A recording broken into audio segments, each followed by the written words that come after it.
Hi guys, welcome to my channel. It's your girl Elle back here with another video. So in today's video I'm going to be talking about how to land a job in Germany. So for those of you that don't know, I'm originally from the UK, but I've been living in Germany for about 3 years now, 3.5 years. Prior to moving to Germany, I worked, I didn't really work for that long. I worked in the UK for about 6 months. I worked in a events-based customer service role. And from there I landed a job in Germany for about 2 years in events management, and after that I moved into HR, and I've been doing HR for about a year and a half, so that's kind of my background. With anything you do in life you need to do some research, and that's definitely the most boring part of anything, but it will help you and save you from surprises in the long run. So when I say research, look into what the job market is like in Germany first, so you're not kind of surprised that, hey, they're not looking for, I don't know, I'm trying to think of a career or an industry that won't offend anyone, but yeah, you just don't want that surprise. So basically what I did is I researched what the job market was like in Germany in general, and what I found at the time, don't quote me on this, was that the automotive and the engineering, the finance sector, the customer service sector, and kind of the techie world, which I don't know anything about to be honest, but the techie world were very big in Germany. And basically I feel like if you fall within this kind of field, this bucket in terms of qualifications or experiences, you're going to probably do well, especially if you don't have German, not especially, but you know, most likely you might not have German, most likely, maybe, I don't know. If you don't have the German language, then it will help you if you're in this bucket. So that's one thing to know. Also, you need to research on top of like what industries are highly sought after in Germany. You need to research into how that translates into the cities, because you could have your eye on like, hey girl, I'm moving to Hamburg, I love it, you know, it's coastal, is it coastal? I don't know, there's water there, let's see. But anyway, let's say you want to move to Hamburg, and you've literally just come straight out of uni, you probably have less than a year worth of work experience. It's probably going to be a little bit difficult for you to find a job. If you find one, well done, but I'm just saying it might be a little bit more difficult. Whereas if you're looking for roles in Berlin per se, then you're probably going to find it a lot quicker, a lot more easier, and even have an option of like 2 or 3 roles to pick from, just because Berlin is known as more the startup type city. It's really good if you have very little experience, or in general if you're trying to change your career path, you could move to Berlin, look for roles in Berlin. You're more likely going to find a role that will give you a lot of experience within a startup company. The only thing to look out for is that the pay is obviously not going to translate into what you might expect it to, because it is a startup. But just again, knowing this information beforehand, before you start looking, before you start moving, really just do your research into what cities are known for. For instance, Frankfurt is known as the Wall Street of Germany. So if you're in the finance sector, you're going to do well in Frankfurt. But again, you can also do well in Düsseldorf, you can also do well in Munich. So after you've researched what city, what the job market's like, you want to now look at your CV. I have the love-hate relationship with the German CV, because basically before moving I thought my CV was it. You know, I literally had this professor, that professor, my dad, like my friends, I had everyone look over my CV, and I was pretty happy with it. I was like, I have a good CV, you know, I have a lot of work experience, I have a lot of different skills, so I was really happy with my CV and the way I sold myself. But the only thing was, when I started applying for jobs in Germany, I was hearing nothing back, or I was getting rejections.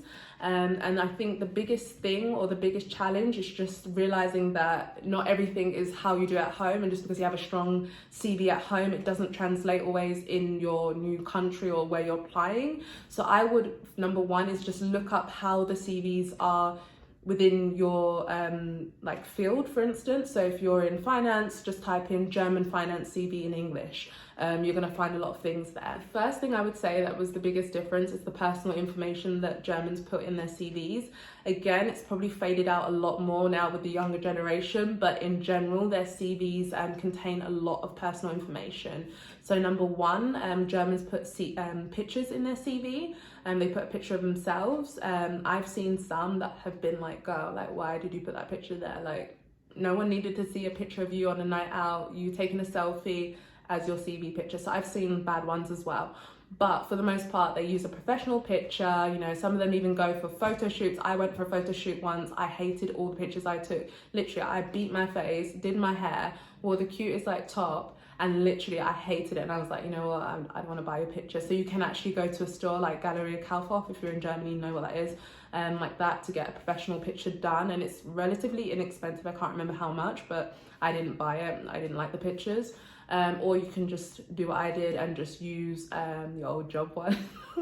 In my old company, I had to get a picture taken for like my profile, and I just cropped the logo out of my company and just like, oh, CV picture. But another good alternative is also your graduation picture, just any picture that's like professional, headshot, welcoming, smiling. Another thing that Germans put in their personal information on their CVs is their relationship / familyship status. A lot of Germans put single, married, single, married really. They put how many kids they have, things like that, which I find very strange. And you see it less and less with the younger generation. Anyone under 30, hello. But I feel like everyone that's like a lot older, when I say a lot older, I'm saying 50 plus, sorry for anyone that's 50 plus, but in general, I feel like the older generation, they put this information more, but again, you still see it a little bit within the younger generation.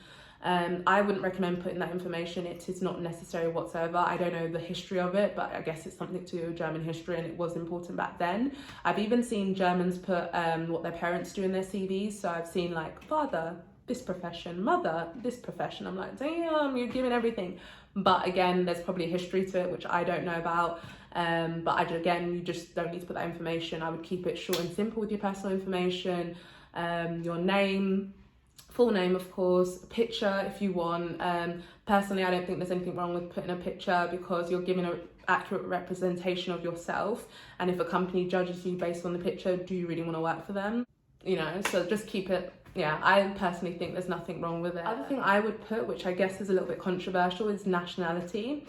And the main reason I put nationality is because now working in recruitment, I also understand the background of it, so I'm happy that I did it in the past. But in general, like, I think nationality is quite important, because they can understand what your status is in that country. So when I was in the UK and I would like put my nationality, I don't even know why I did it. I think I just had it from a format and no one ever told me to take it off, so I just put British, whatever. But now being an expat, I understand that, you know, of course, a company needs to know what your status is in the country, whether they need to provide you with visa support, things like that. And knowing that information up hand makes things easier, because then they can say, hey, this role doesn't actually offer, so do you have your own way of getting a permanent stay in this country or working permission in this country?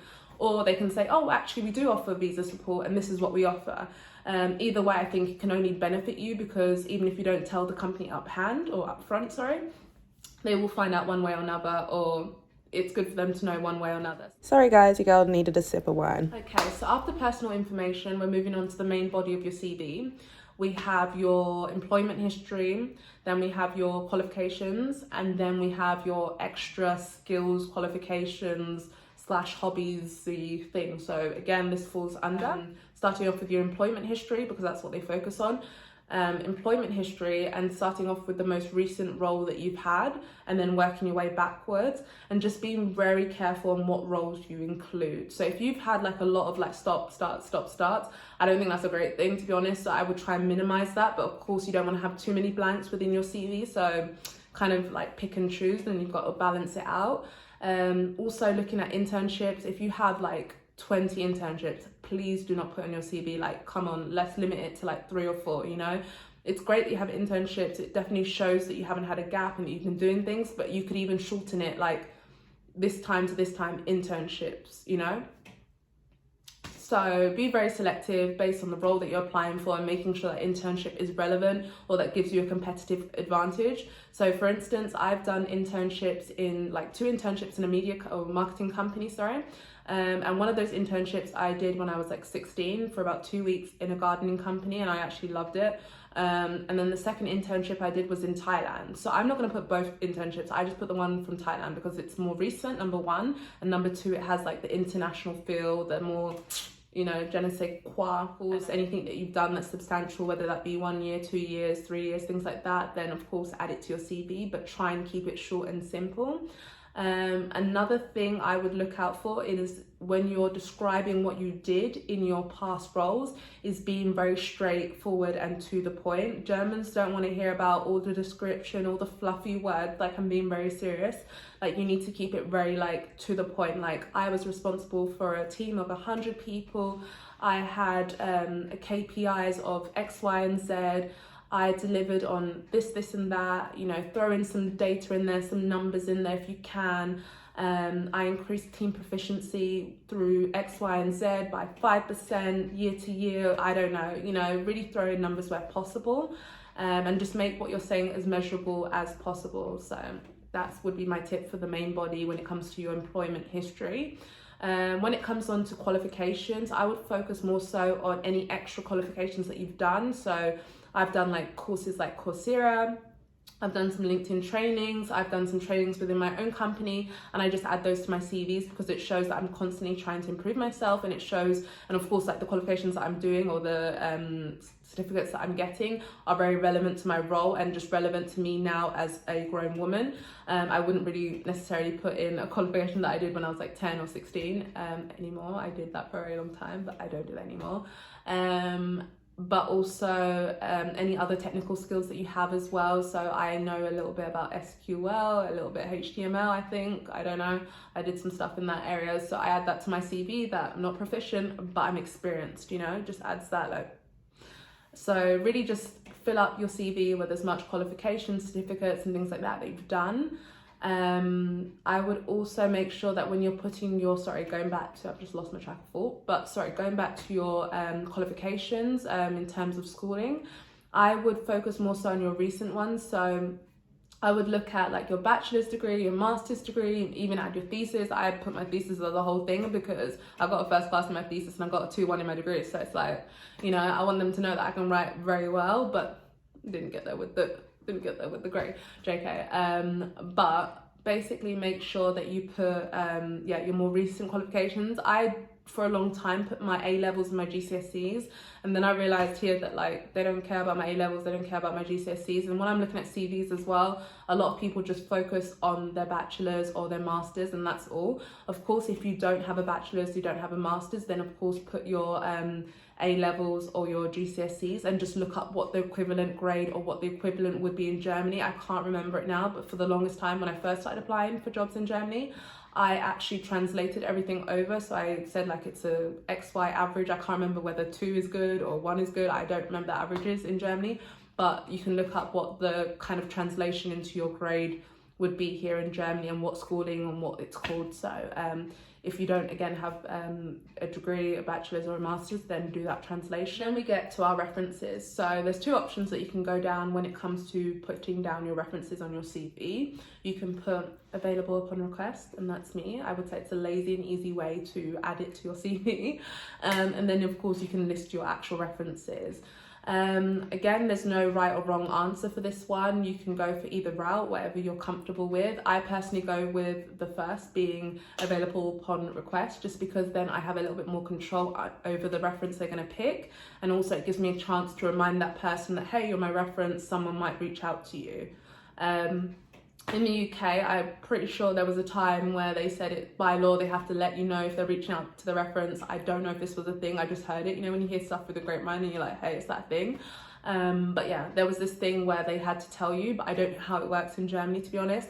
So what I would personally do is go for the first option, because I think it's nice when, if you're applying for a marketing job, then you go for your internship in marketing. If you're applying for an event job, you go for your more recent events experience. If you're applying for a HR role, then maybe you go for your, you know, your current manager. So like it's really different based on what kind of role you're applying for. I feel like the second option is also great. Of course, you can list your references there, whether that's 2, 3, 4, and then the company will reach out to the most applicable or most suitable reference, if not all. But again, I just like the first way because you have a little bit more control. You can pick your references, give them a reminder, and then you know also that the company's reaching out for your references. The only thing I would shout out is don't list like 10 references. Like, please do not put 10 references. Like, there's no need to. Like, just pick your top 3, 4, even 5 is pushing it, but like, you know, you don't need 10 references. Another thing is making sure that your references are suitable. So what are suitable references? Suitable references could be like your manager, your manager's manager, the CEO, the director, I don't know, some stakeholder that you worked internally with in your company that's also a manager or a kind of senior person. But please do not put family members, friends, doctors, you know, professors is a little bit on the, like, it's the grey area, because again, if you've come straight out of uni and you don't have that experience, like, okay, you would put your professor. But if you have more than 6 months of working experience, please do not put your professor. You know, if they really want a characteristic reference, then you can give your professor, but really avoid, I would, anyone that's like personal, like a friendship kind of level, I just wouldn't put as a reference. Closing tip right now is apply for the job based on the language in which you see the job. So if the job is in English, girl, write your cover letter, your CV in English. If the job is in German and you don't have German, maybe skip out on this one. You can apply, I'm not telling you not to apply, but maybe. You know, so really focus on the language in which the job is written in, because that will help. So that concludes how to land your dream job in Germany. So remember, tip number 1 is do your research, understand how the job market works here, making sure that your own degree that you have at home translates the way you want it to translate. There's some professions, some degrees, some qualifications that don't actually translate over here in Germany. So you have to make sure that that specific degree that you have, that specific qualification that you have, will land you the same type of job here in Germany. And if it doesn't, like, just be prepared about the cost, the time investment involved, or be open to the idea of changing career paths, or just taking something for the beginning and then working your way, or trying to find that perfect role still with qualifications that you have. Tip number 2 is just making sure that translates into the city that you want to move to, or just be open to move into a city based on the job that you're looking for. So again, like I said, if you've got very little experience, maybe you're not going to find a job in Frankfurt, but if you're open to move to Berlin, then maybe it makes your job search a lot easier. I don't know, so it's your call. And then tip 3 is, of course, making sure that you update your CV, making sure that it translates here in Germany, making sure that you include some personal info. Of course, you can pick and choose as you wish, but again, I would really stick with the full name, picture, and nationality. Of course, your contact details, didn't have to add that in there, but contact details. And just making sure that you keep your CV short and precise and to the point. 2 pages for anyone that's in their 20s and over. I think if you're in your like 40s, 50s, then you could even go to like 4 pages max. If you're under 20, I would say just out of the job market, you can keep it to a page. Even 2 pages is okay, but a page is fine for a graduate, to be honest. And thank you for watching today's video. I hope you got some tips, something useful from this video. And I hope this will help you in landing that dream job in Germany like it helped me. JK, I didn't know what I was doing when I applied, so I just kept applying. But perseverance, positivity, and just selling yourself, you'll get there. I'm pretty sure you will. And just keep going, you know, don't take it to heart, just keep it moving, keep applying. And for those of you that are living in Germany, that are working in Germany, please share some tips on how you got about it, what helped you along the way, anything that will help those that are in a similar position trying to land their job in Germany. Leave them down below in the comments, and I'll catch you in my next one. Bye guys.